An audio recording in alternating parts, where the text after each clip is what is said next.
It's OPB Politics Now for Friday, September 29th.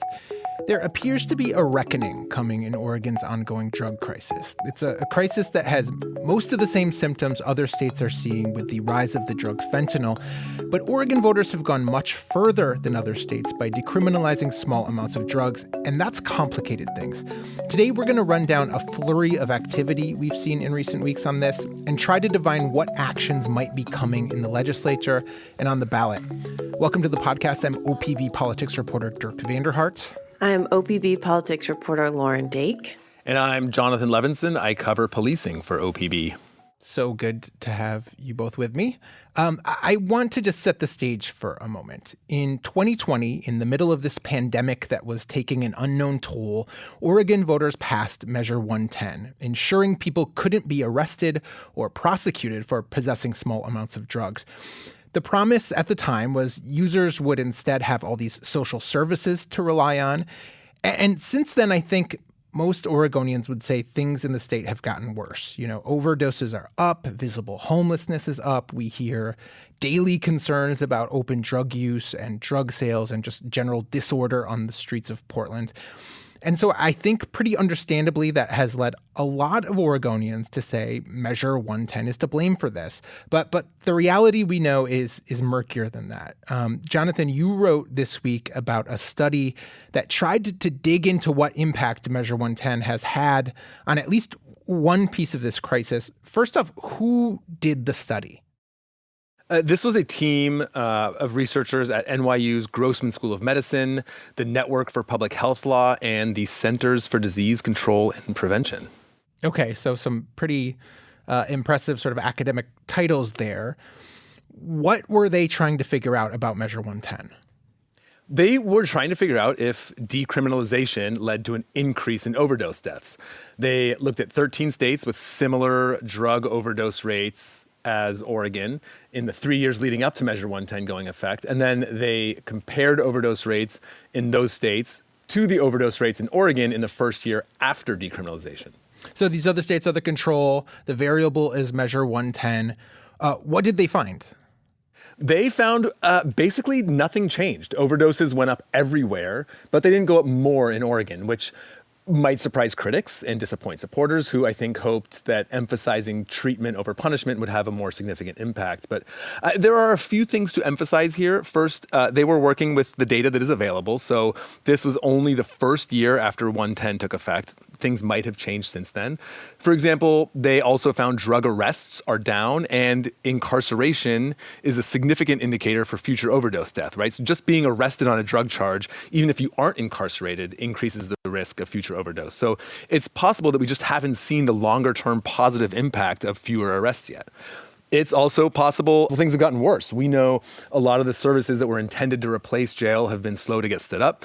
From previous reporting I did this summer, I heard from law enforcement that, that means people are staying in their addictions longer, and instead of getting arrested on minor possession charges and maybe being forced into treatment, they're eventually getting arrested later for far more serious crimes. So this is a snapshot, it sounds like, of the year after, so basically all of 2021, a little of 2022, right. But obviously a lot has happened and things could change. What we do feel like we know, though, is that overdoses are up. And as you noted, they are also up in other places that didn't pass this measure. You put these findings to a number of people. On one part, the people who have been most critical of drug decriminalization. What did they say about this?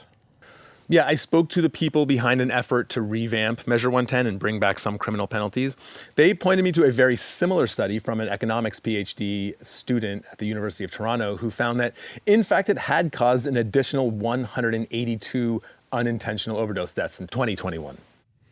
Okay, so we have these conflicting data sets. I mean, I think more studies are pretty certain to come out as people on all sides of this issue work to understand just what's happening here. In the meantime, though, there are a lot of people that won't be swayed by findings like this. Lauren, you wrote recently about a possible measure voters could see on the ballot next year. Jonathan kind of touched on the group that's running that, but who is behind this measure? Well, for people who really pay attention to Oregon politics, the coalition of people really behind this ballot measure are very familiar names. There's Max Williams. He's the former Republican state lawmaker and former head of the Oregon Department of Corrections. There's political consultant Dan Levy. He's associated with the group People for Portland that has received a lot of attention lately. He also worked on Betsy Johnson's campaign for governor. She was the independent candidate. Washington County District Attorney Kevin Barton is also behind it. And then there's just this group of really well-known, very wealthy Oregonians who we have talked about on this podcast over the years many times. Jordan Schnitzer, he's the real estate mogul, Nike co-founder Phil Knight, and Columbia Sportswear president and CEO Tim Boyle, for example, have all already given a lot of money to this effort, which is just very telling of how expensive this is going to be if it ends up being a fight at the ballot box. So we got the money in place. We got some folks with some political heft and expertise to push this. And actually, as I understand it, this group, is putting forward two potential measures they're considering putting forward next year. I think they're similar, but with maybe some different details. And they would do a lot. They're kind of long. So just give us a rundown of some of the bigger effects of these proposed measures. Okay. And yes, you're right. They've proposed two initiatives and they are similar. One is more or less kind of a stripped down version. But here are the big takeaways. They would prohibit the use of hard drugs in public spaces. They would basically recriminalize the possession of methamphetamine and heroin. They would require mandatory substance abuse treatment for people accused of possessing drugs. And when I talked to Max Williams, the former head of the Department of Corrections, about this effort, he was really trying to get this message, his message, across that the backers of these initiatives, they're not really trying to completely repeal Measure 110, as they say. They're trying to spin it as more that this is a fix to the measure. They believe that it would keep parts of the measure that focus on diversion and focus on treatment and recovery rather than prosecution and jail. But it would certainly take us back closer to what it was like before Measure 110. Right. So they want to recriminalize, you mentioned heroin and meth, but also all the other drugs that were decriminalized would become misdemeanors for possessing low amounts again under this. And obviously a lot more there. As I mentioned up top, there appears to be this reckoning coming. Voters are plainly concerned about crime, about drugs. Polling suggests they would approve something like this. Lauren, you talked to Williams. Are the folks behind this definitely planning to bring something to the ballot? Is this an unstoppable sort of train at this point? Or is this something that's being used as insurance in case maybe lawmakers who are meeting next year don't take the kind of steps that they think need to happen? This is most definitely an insurance in case lawmakers don't do something. They would rather it go through the legislative process. Ideally, going through the legislative process would mean that it's a more thoughtful, intentional effort where there's committees weighing in, where there's public testimony being accepted, and also just a lot more affordable. So the people behind this, the coalition behind this ballot measure, are definitely planning on lobbying. They've probably already started lobbying lawmakers to take up their ideas during the short legislative session in 2024. And then, if that doesn't happen, they have these measures ready to go for the fall ballot. Right. Phil Knight and Tim Boyle and all the others would rather not reach into their wallets to pay for that if they can get the legislature to do it for free. You also talked, Lauren, with the Health Justice Recovery Alliance. That's this group that's been around since really Measure 110 was on the ballot and has been basically the most steadfast supporters and defenders of the measure. What do they say about this potential measure? Well, what we've been hearing from supporters of Measure 110 from the beginning is it's just, there hasn't been enough time to really see this through yet, see this experiment through. The funding took a long time to roll out. It was not effective. The rollout was not smooth. So Tara Hurst with Health Justice Recovery Alliance, she just said that these latest proposals, she called them haphazard, and she said that she's worried that they could just result in this expensive fight that essentially ends up once again overburdening the criminal justice system even more.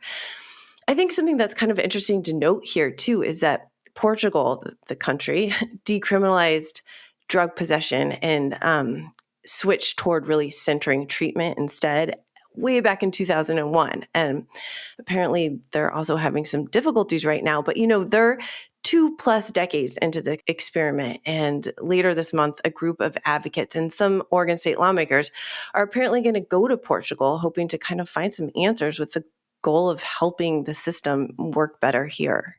Right. Yeah. And that's the last thing I think we should really touch on here is what we can anticipate from elected leaders on this front as they become more and more engaged.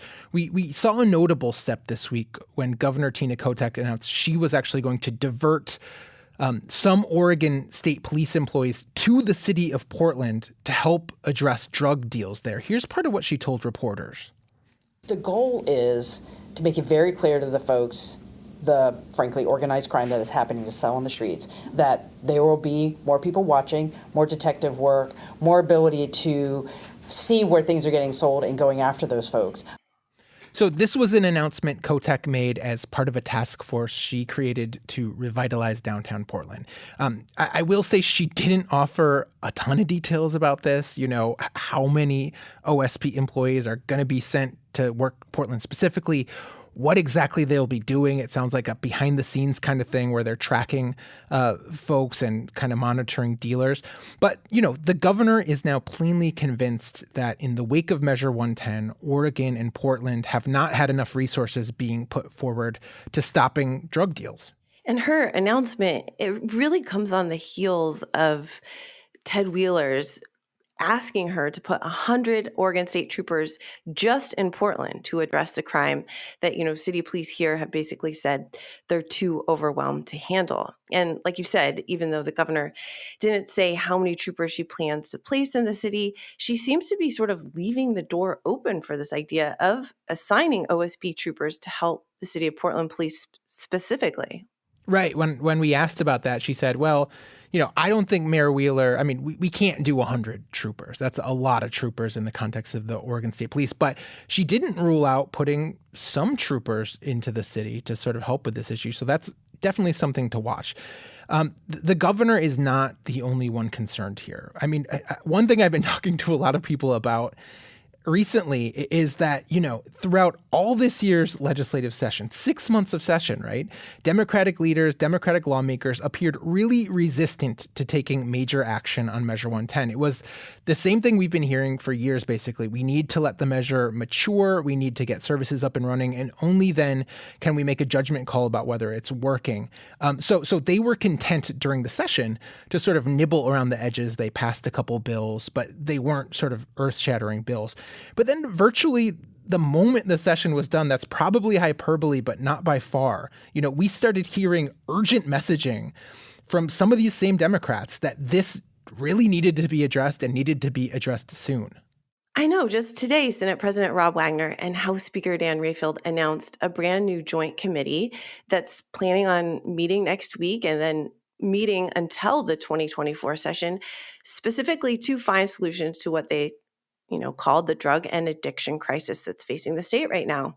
And then, of course, as soon as they sent the email out announcing that, Republicans sent out their own emails reiterating what they have been saying essentially since Measure 110 passed, which is that they think it needs to be repealed and criminal penalties should be brought back. So, we'll see where the conversation lands and whether it results in legislative changes or whether those changes are big enough to stave off some of these ballot measures that we've been talking about. But it is safe to say lawmakers are gearing up to really start trying to address this and that there is a new sense of urgency about it.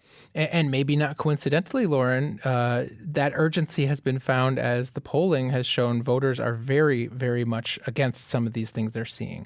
I think this is really interesting. You're right. There's all this jockeying in our inboxes about what this committee needs to do or what it shouldn't do and how far it should go. The question is really going to be, and I think it will be one of the central questions of next year's short session, is what this work looks like. I think we have a few clear pieces. One likely piece of this work is going to be addressing open drug use that's been this increased concern in Portland. Yeah, and Portland City Council just passed an ordinance this month banning public drug use, but that actually can't go into effect unless the legislature makes some changes. There's a state law which prohibits local governments from doing things like banning public drinking and public drug use. Yeah, I mean, that feels definitely like that's low-hanging fruit. And even the governor said this week, that is something she'll be looking forward to. I think she thinks the Senate Majority Leader is going to be working on that as well.